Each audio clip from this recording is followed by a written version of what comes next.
اللہ کے رسول صلی اللہ علیہ وسلم کو تکلیفیں دی گئی ہیں، تو کیا سمجھ پا رہے ہوں گے میں کیا کہنا چاہتا ہوں؟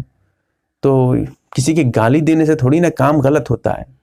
تو عرض کر رہا تھا، کہتے ہیں کہ بدعت حسنہ، اچھی بدعت، اچھا کام، لہذا منع کیوں کرتے ہو؟ ایک مثال ہے، اسے سمجھیے گا۔ ایک رکعت میں نماز میں کتنے سجدے کرتے ہیں آپ؟ 2 سجدے کرتے ہیں نا۔ اگر آپ سے کوئی کہے کہ بھائی سجدہ تو بہت اہم عبادت، نماز میں بھی ایک اہم رکن ہے، نماز میں سب سے زیادہ قریب بندہ اس وقت اللہ سے ہوتا ہے جب سجدے کی حالت میں ہوتا ہے، اور سجدے کی حالت میں سب سے زیادہ قریب ہوتا ہے، لہذا ایک کام کرتے ہیں ہم، نماز میں 2 سجدے کی جگہ 3 سجدہ کر دیتے ہیں۔ کیا خیال ہے آپ کا؟ کیا کہیں گے آپ اس بارے میں؟ کہیں گے نہیں، غلط ہے، نماز تمہاری ہوگی نہیں، غلط ہے، گناہ ملے گا، نماز بھی تمہاری برباد ہو جائے گی۔ بھائی سوال یہ ہے، سجدہ کوئی برا کام ہے کیا؟ سجدہ کرنا کوئی غلط کام ہے کیا؟ نہیں، کوئی غلط کام نہیں ہے۔ پھر بھی نماز ہماری نہیں ہوگی، پھر بھی ہمارا کام غلط ہوگا۔ کیوں؟ اس لیے کہ یہ 3 سجدے کرنا اللہ کے رسول صلی اللہ علیہ وسلم سے ثابت نہیں ہے۔ اللہ کے رسول صلی اللہ علیہ وسلم نے 2 ہی سجدے کیے ہیں ایک رکعت میں، لہذا اگر ہم زیادہ کریں گے وہ عمل ہی ہمارا بیکار ہو جائے گا۔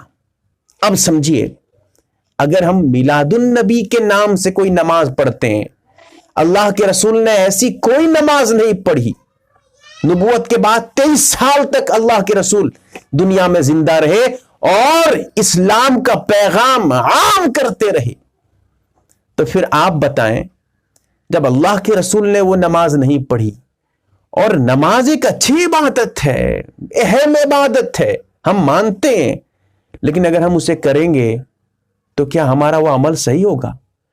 وہ عمل ہی بیکار ہو جائے گا، وہ عمل ہی ناقابل قبول ہو جائے گا۔ کیوں؟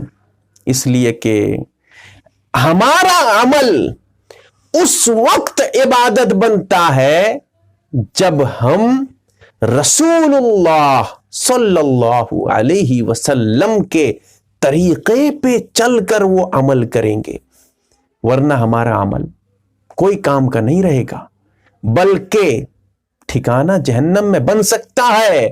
ایسے اگر غلط حرکت کریں گے، نماز میں 2 سجدے کی جگہ 3 سجدہ کریں گے، بس وہی تو میں آپ کو سمجھانا چاہتا ہوں۔ نماز جتنی ساری نمازیں ہیں، تمام کی تمام نمازیں فقہا نے لکھ ڈالی ہیں، صحابہ نے پڑھ ڈالی ہیں، اللہ کے رسول نے بتا دی ہے، تو پھر ہم آج نئی نماز عید میلاد النبی کے نام سے کیوں ایجاد کر رہے ہیں؟ کہتے ہیں کہ اچھا کام ہے، تو پھر اچھا کام ہے تو وہ بھی تو اچھا کام تھا سجدہ کرنا، پھر وہ سجدہ کرنا ہمیں کیوں منع کیا جاتا ہے؟ سمجھیے گا، یہ بس آپ لوگوں کی جو ہے سمجھانے کے لیے آپ لوگوں کو یہ چند باتیں آپ کے سامنے پیش کر چکا ہوں، اور طبیعت میری درست نہیں ہے، پھر بھی صرف میں نے پہلے بھی کہا تھا، اللہ کے لیے یاد رکھیں، غلط کام ہرگز نہ کریں۔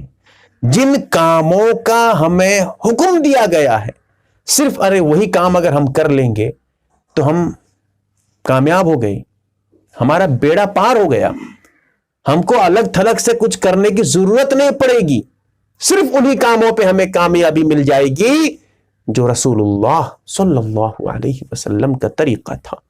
چند باتیں ہیں، سمجھنے کی کوشش کریں، اللہ تعالی ہمیں سمجھنے کی توفیق دے۔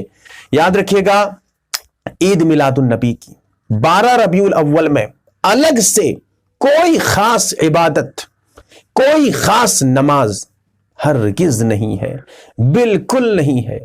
اب کوئی کرتا ہے تو کرنے دیجئے، اس کا عمل ہے بھائی، بتانا ہمارا کام تھا۔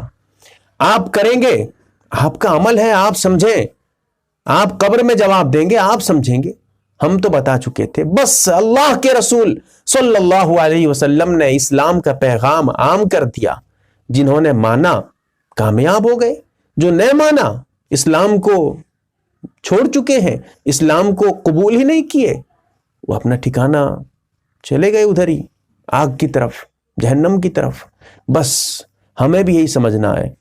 میں یہ سوچ کر بتاتا ہوں کہ میں بتا دوں، بتانا میرا کام ہے، منانا میرا کام نہیں ہے۔ اسی لیے چند باتیں ہیں، آپ بھی ضرور اسے خیال رکھیں، لوگوں کو بتائیں، چاہے لوگ نہ مانیں، بتائیے، آپ بتاتے رہیے، آپ کا کام یہی ہے۔ آپ یہ نبیوں والا کام کریں، بتاتے رہیے۔ اب اللہ اگر ہدایت دے، سمجھ دے، اللہ تعالیٰ ایسا نہ ہو، خدا نہ خواستہ اللہ ایسا نہ کرے، ختم اللہ علی قلوبہم، اللہ تعالیٰ اگر ان کے دلوں میں مہر لگا دے گا، پھر سمجھ، بوجھ، عقل کام نہیں کرے گی، بس آدمی چلا گیا غلط راستے پہ۔